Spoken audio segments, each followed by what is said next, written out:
We have this pedestrian crossing line. So naturally, when you reach a designated crossing and if it is showing red man, you will have to stop. You will have to wait for the next cycle of the green man to appear, to come on before you can start to cross. Okay, let's move on to the next slide. Let me show you what I mean by that. Okay, this is the pedestrian crossing line pattern. When you first reach the zebra crossing, the pedestrian crossing line, you have to actually press on this button before the red light comes on. Okay, the red light will come on and that's an indication for the pedestrian to cross, right? Okay, next one. Signalized pedestrian crossing. And how do we cross? Red man, do we cross? No, we don't cross. What about green man? Yes, you cross. Next slide. What if the green man, sorry, Darren, can you move back one more? Just one, next step please.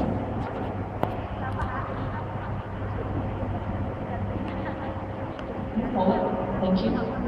Okay, I wanted to show you earlier that the green man is flashing. Okay, when the green man is flashing, if you have not started to cross the road, do you start to cross once you reach the designated crossing?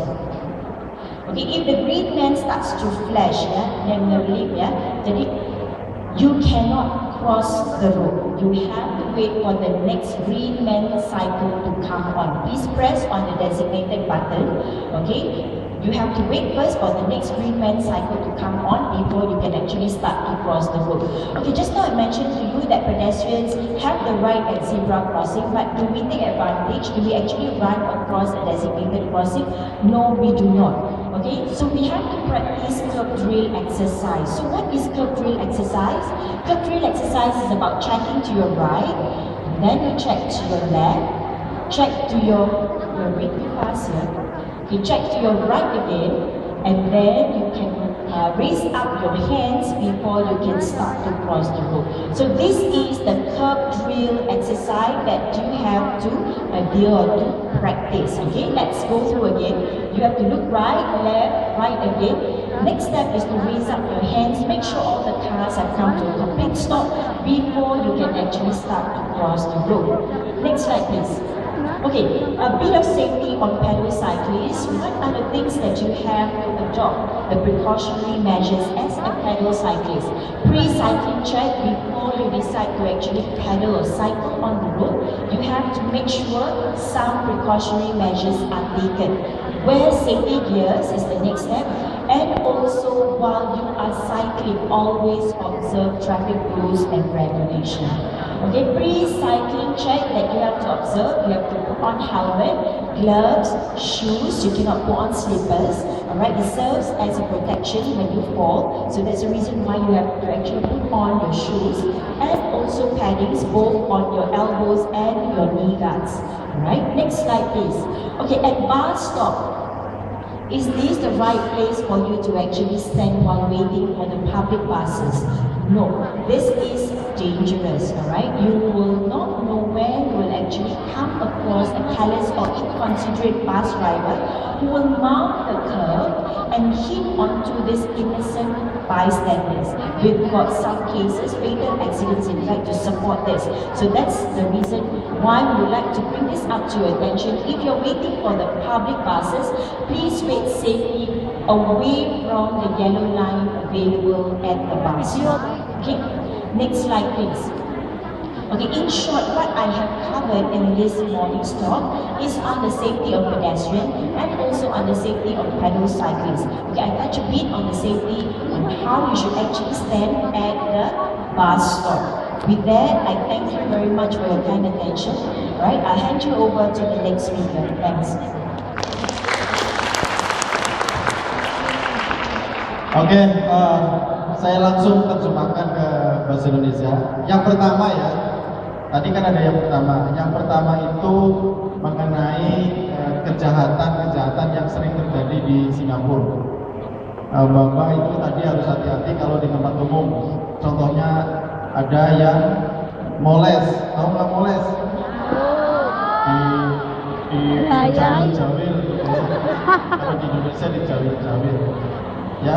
Terus di Singapura itu ada beberapa, kalau di Indonesia itu istilahnya polsek ya. Polsek atau polres. Nah itu di kantong plastik itu ada alamat-alamat yang bisa dihubungin, bisa melalui Facebook, bisa melalui SMS, bisa melalui Twitter, ya. Bahwa harus memperhatikan apabila terjadi kejahatan. Kemudian yang kedua, yang penting adalah jangan sampai percaya sama orang yang gak dikenal, tipu menipu, ya, minta dikirimin duit, email dan sebagainya. Banyak korban teman-teman kita yang ngasih duit karena hanya dikirimin foto ganteng. Di Facebook, di email, gitu. Kirimin foto ganteng, minta uang 4.000, 3.000 dikasih pakai Western Union. Itu banyak Ngomongnya kejadian. mau dikawinin, mau dipacarin, padahal itu bohong. Ya. Kemudian lotre. Anda beruntung, di Indonesia juga banyak kan SMS, ya nggak? Ya.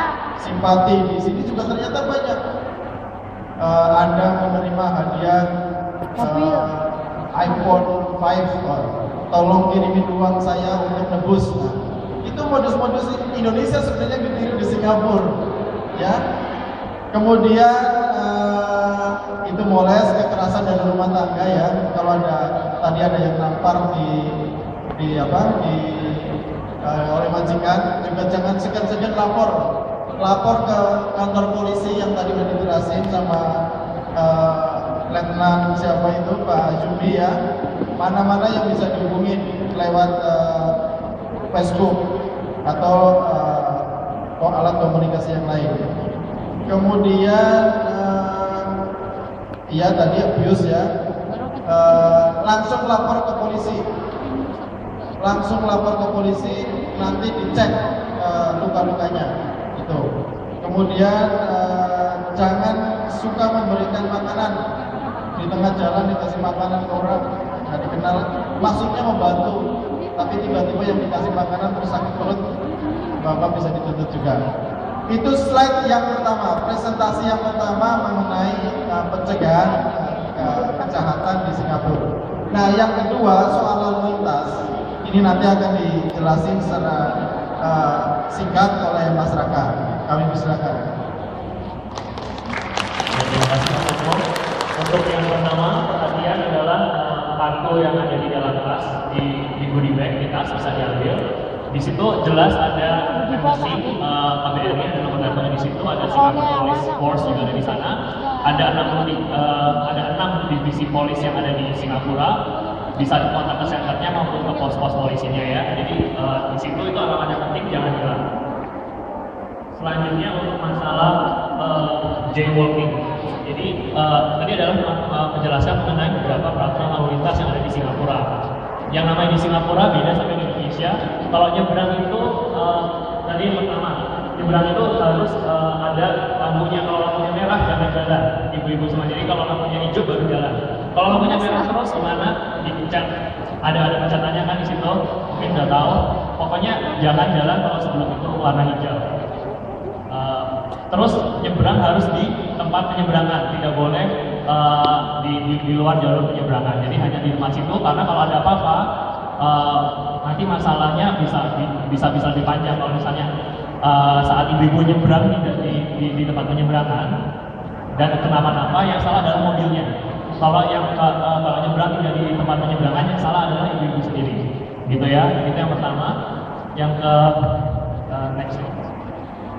Nah, saat nyebrang jangan SMS-an, jangan BBM-an, jangan telepon-teleponan pacarnya, nyebrang aja. Gitu, kira-kira seperti itu. Biasa dengan Nah, musik. ini yang paling penting saat diparkir, ada mobil besar, bus atau apa, jangan pernah nyebrang di antaranya. Karena kalau misalnya nanti posisinya seperti itu, nanti saat dia mau parkir, mau keluar, itu dia kan nggak bisa melihat belakangnya, ya. Jadi jangan pernah nyebrang di antara bus atau mobil seperti ini. Nah, ini ada pengalaman. Siapa yang dari Jawa Tengah? Kemarin ada anak Kendal nyebrang persis seperti ini. Jadi ini traffic light udah dipencet katanya, ngomongnya udah dipencet. Di sana udah hijau. mobil juga sudah berhenti. Ada satu mobil sudah berhenti. Dia nyebrang. Begitu nyebrang, ternyata ada mobil yang dari sana. Bus. Nggak mati. Seharusnya mati. Logikanya mati. Logikanya karena takdir di tangan Tuhan, dia ditabrak mobil. Jadi ngomongnya dia udah hijau dari sana, tapi dari sana nggak ada orang nyebrang dari sini. Dia nyebrang, mobil sudah ada berhenti, satu berhenti. Begitu sampai di sini ngintip, persis seperti itu, ngintip. Begitu ngintip, baru satu jalan langsung ditabrak. Terus operasi 4 kali. Tulang rusuknya masuk ke paru-parunya, ke hati 4 kali. Koma di Changi Hospital. Terus kita bawa ke Rumah Sakit Karyadi karena takdirnya masih ada. Sekarang dia sehat. Bulan depan akan saya bawa ke Singapura untuk menuntut supirnya. Saya udah sewa, kita KBRI udah sewa pengacara untuk menuntut mobil yang nabrak ini, supirnya. Anaknya satu, masih kecil. Kemarin saya ketemu di Semarang, saya bawa Semarang untuk interview. Dia persis kasusnya seperti ini. Nah, Mbak makanya kalau nyebrang jangan seperti di Indonesia. Di Indonesia di pasar Senen lalu tempatnya nyebrang. Di Singapura enggak.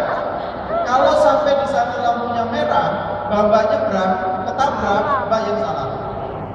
Ngerti nggak? Ya. Makanya hati-hati, Mbak itu matanya itu di depan, nggak seperti ayam di kanan kiri. Kalau di ayam di kanan kiri, jadi nggak perlu nengok kan? Karena matanya di kanan kiri kalau ayam. Nah, Mbak di depan, jadi harus hati-hati. Persis kasusnya seperti ini. Terus Mas. Kemudian untuk masalah mobil, anak majikannya masih kecil jangan sampai melintasi belakang mobil karena itu kan nggak kelihatan dari spion. Nah, jadi hati-hati, jaga diri, jaga anak majikan juga kalau misalnya mau ngantar ke sekolah. Mungkin kira-kira seperti itu. Nah, kalau nyebrang, kalau ada penghalangnya, jangan dinaikin. Itu nggak bisa diseberang. Jadi kalau nyebrang ya jalan aja kosong itu. Jadi kalau nyebrang, kalau ada tempat penyeberangan baru nyebrang. Terus jangan lari saat nyebrang, jangan pernah lari karena itu bikin pengemudi panik dan dia biasanya akan tekan rem atau tekan gas lebih kencang. Jadi nanti malah justru akan lebih cepat dan malah bisa ditabrak gitu ya. Ya ini ada 4 jenis. Itu ada jembatan penyeberangan seperti biasa di Indonesia juga banyak. Udah tahu kalau ada itu. Terus ada juga yang underpass di bawah jalanan bisa, itu boleh dilewati. Ada zebra cross, ini yang paling bahaya. Dan tapi kan ini ada warna kuning ya. Jadi seharusnya sudah bisa lihat kalau dari warnanya. Jadi nyebrang di jalan sini aja. Ya. Nah ini ada tandanya, ada pencatatnya di situ. Dan hati-hati sama yang garis kuning itu. Jadi garis kuning ke sini itu tuh tempatnya mobil lewat, itu nggak boleh dilewati. Kalau tempat yang jalan kaki itu ada garis putih, ada tempatnya. Itu nanti dipencet, nanti akan warna hijau baru jalan. Ya ini salah satu contohnya. Nah ini kalau yang menandai seperti itu jangan nyebrang. Jangan nyebrang kalau warnanya hijau nyebrang, tapi hati-hati. Kalau misalnya mulai kedip-kedip itu bisa dihitung kan ada angkanya tuh berapa detik. Nah itu kalau memang tinggal berapa detik, 3 detik harus cepat juga nyebrangnya. Ini jangan nyolong juga. Kalau ada udah 10, 9, 8, 5, baru 3 masih masa nyebrang. 3, 2, 1 pas merah gitu kan terus akhirnya nyolong. Nah ini juga bahaya. Kalau ban di tengah-tengah udah merah dan amit-amit seandainya ada kecelakaan, maka tetap salah. Jadi kalau sudah kedip-kedip itu, ya pada hitungannya udah turun itu, ya santai di kita. Nunggu hijau berikutnya. Ya, next please. Nah ini kalau di Indonesia kalau kita nyebrang lihat kiri ke kanan. Kalau di Singapura lihat ke kanan, ke kiri, ke kanan lagi. Terus kalau menyeberang angkat tangan. Jadi orang tahu kalau ibu-ibu menyeberang. Itu ada aturannya. Kalau memang misalnya tidak ada lampu, terus lihat kanan kiri sepi, mau nyeberang angkat tangan. Angkat tangannya bukan halo. Jadi angkat tangan itu maksudnya kita tolong dikasih kesempatan lah, kita mau nyebrang. Gak taunya di sana ada pacarnya, halo, tetap aja nggak konsentrasi kepada lampu, ya. Next please. Ya kalau ini kira-kira adalah untuk masalah sepeda. Siapa yang pernah dikasih kesempatan naik sepeda ke pasar sama majikan? Nah, oke. Bener. Sepeda Honda. Sampai cabut. Bener, pakai sepatu, pakai helm juga. Enggak, pasti pakai support doang. Ya kan? Harus minta helm ke majikannya, ya. Minta helm lah, minimal helm lah. Sepatu tuh pakai sarung tangan enggak? Enggak. Dekat dari pasar ke rumah majikan, dekat. 5 menit. 5 menit lumayan lah. Pantesan ininya gede ya. Naik sepeda. Sama pelindung lutut, terus pakai sepatu ini standar keamanannya di Singapura. Jadi jangan sembarangan juga. Next please. Nah ini paling penting juga saat nunggu bus itu kan ada garis kuning. Jangan nunggu di depannya, tapi di belakangnya. Karena kalau ada apa-apa misalnya busnya nyerempet atau apa nggak langsung kena. Jadi ini batas amannya adalah belakang garis kuning. Itu batas aman. Depan garis kuning ya silakan kalau misalnya mau ke rumah sakit. Gitu. Jadi yang batas aman di belakang garis kuning, tunggunya di situ. Kalau ada bus datang baru naik. Gitu. Tapi kalau misalnya udah ada bus, nah itu jangan. Gitu. Itu kira-kira jasnya. Terima kasih. Terima kasih para kasita dan para kak. Thank you. Next, we have Mr. Agus from Ministry of Manpower to touch on a topic which all of you will be very interested. Rest day for foreign workers. Mr. Agus, please. Pak Agus dari MUN. Dia akan ngomong bahasa Indonesia karena dia masih saudaranya Saiful Jamil. Mirip ya. Kalau Mas Raka mirip siapa? Tengku Wisnu? Enggak. Ya. Silakan Mas Agus dalam bahasa Indonesia loh. Oke, terima kasih Pak Suko. Oke, selamat siang semuanya. Selamat. Oke. Ya, hari ini kita akan bahas mengenai hari libur dan berbagai peraturan yang berlaku di Singapura untuk kalian sebagai penata laksana rumah tangga asing. Oke, kita mulai. Yang pertama, Jam berapa? yaitu lebih lanjut mengenai hari libur. Apa ya? Jam Apa saja berapa? yang perlu kalian ketahui mengenai hari libur? Lalu adanya peraturan izin kerja dan juga pelanggaran pidana yang lain. Lalu kemudian bagaimana kalian bisa menjadi penata laksana rumah tangga asing yang happy, yang bahagia. Oke, kita mulai yang pertama. Oke, memahami hari libur. Nah, siapa saja yang berhak atas hari libur tersebut?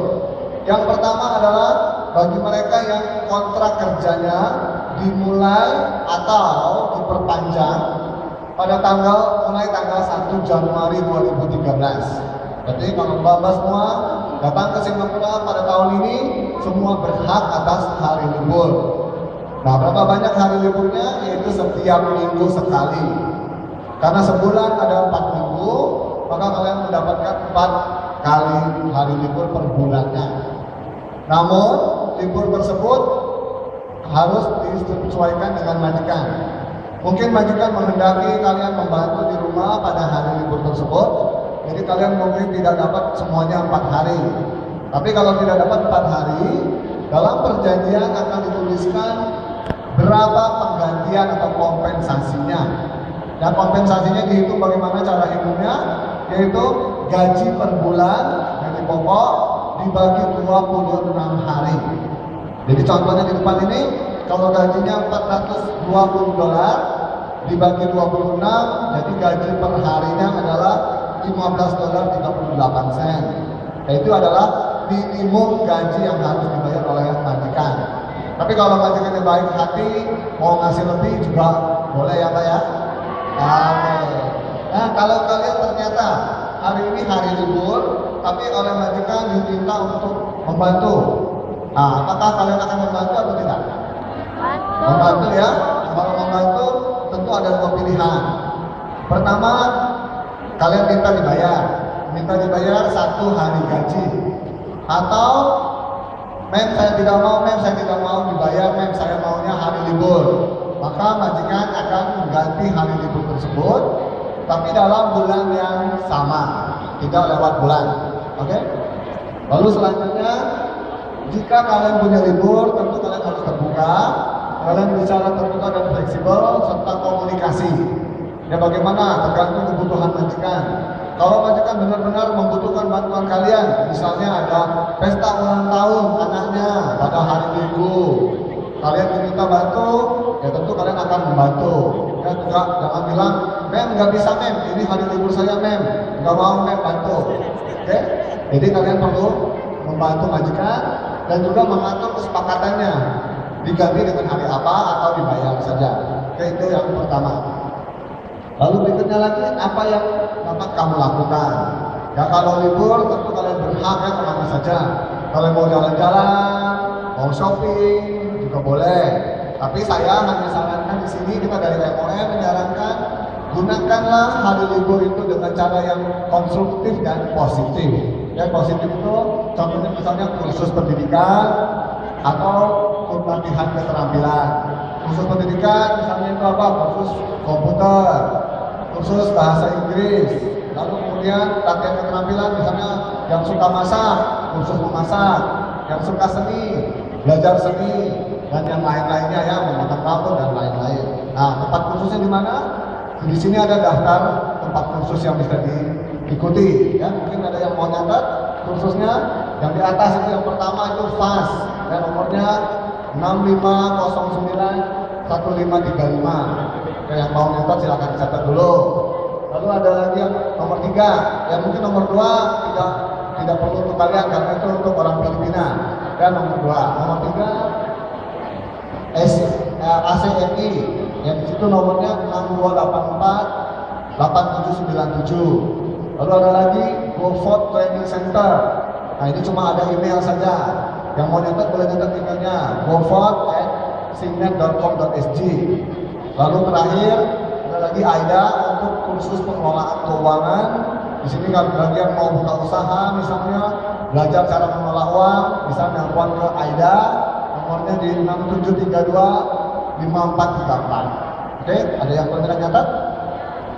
Ya kalau mau nyatat catat dulu. Apa? Ini dari MOM saja begini. Nanti tanya Pak semua ya, SIS. Tanya Pak semua SIS, oke?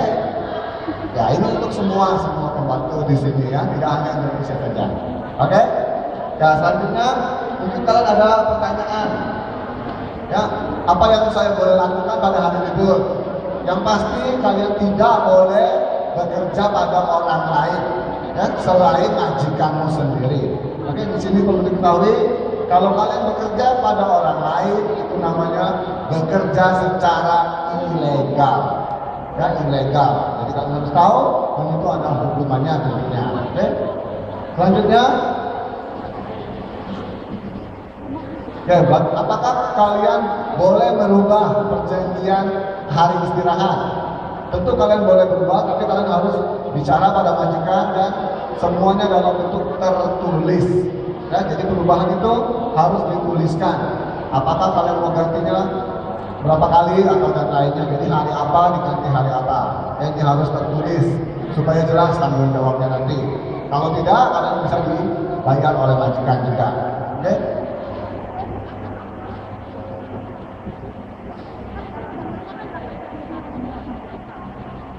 Oke, kenapa kalau semuanya harus tertulis?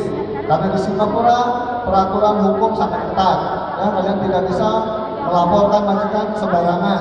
Kalau kalian melaporkan majikan sembarangan itu namanya membuat laporan palsu. Jadi kalau tidak tertulis nanti sulit alat buktinya. Kalau kalian misalnya mesti masuk pengadilan atau ada hal-hal yang perlu disepakati dengan MOM, nah semuanya harus tertulis. Jadi apa yang harus diperhatikan tertulis. Ini ada beberapa hal di sini ya. Nah pertama gaji pokok. Mungkin kalian sudah lihat ya kontrak kerja kalian. Gaji pokok itu dilihat berapa gaji pokoknya. Lalu kemudian hari liburnya berapa banyak. Ya sesuai dengan kesepakatan kalian sebelumnya. Lalu juga ada kompensasinya. Nah, ini ada formnya. kalau kalian ingin ganti hari libur itu ada formnya ya, nanti bisa minta ke MOM untuk form bagaimana mengisi perubahan hari libur tersebut. Dan sepakatnya harus tertulis, tidak ada formnya resminya, bisa diminta ke MOM. Oke, kompensasinya apa sih bayarnya? Tadi saya sudah sebutin kan. Tadi itu apa? 1 hari gaji. Jadi 1 hari gaji itu adalah gaji pokok dibagi 26 hari. Itulah gajinya, tapi itu minimal. Kalau majikan yang mau memberikan lebih, ya silahkan juga. Tapi tidak boleh kurang dari gaji pokok dibagi 26 hari. Lalu kemudian kalian membicarakan pada majikan juga berapa yang harus kalian dapatkan. Ini perlu disepakati dari awal, ya, dari awal kontrak. Nah, kalau kalian akan memperpanjang, oke, siapa yang mau memperpanjang kontrak tahun depan?